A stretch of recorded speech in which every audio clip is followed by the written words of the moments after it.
வாடகை தாய் மூலமா குழந்தை பெற்றுக்கொண்ட சினிமா பிரபலங்கள் பற்றி பார்க்கலாம்.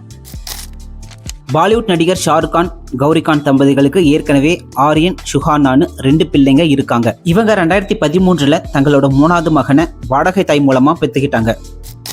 நடிகை பிரியங்கா சோப்ராவும் அவரோட கணவர் நிக் ஜோனஸும் 2022 தங்களுக்கு ஒரு பெண் குழந்தை பிறந்ததா அறிவிச்சாங்க. தனக்கு சில மருத்துவ சிக்கல்கள் இருந்ததுனால தான் வாடகை தாய் முறையை தேர்ந்தெடுத்ததா ஒரு பேட்டியில சொல்லியிருந்தாங்க பிரியங்கா சோப்ரா.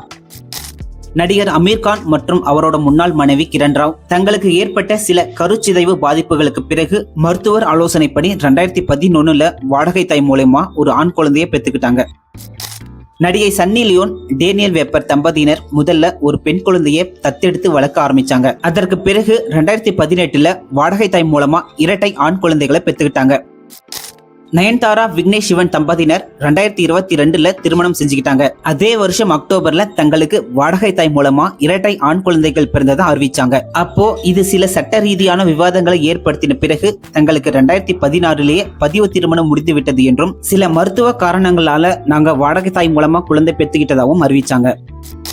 நடிகை ஷில்பா ஷெட்டி, ராஜ் குந்த்ரா தம்பதிகளுக்கு ஏற்கனவே ஒரு மகன் இருக்காரு. 2வது குழந்தைக்கு அவங்க பல முறை முயற்சி செய்தும் கருச்சிதைவு ஏற்பட்டதுனால கடைசியா வாடகை தாய் மூலமா 2020 ஒரு பெண் குழந்தையை பெற்றுக்கிட்டாங்க.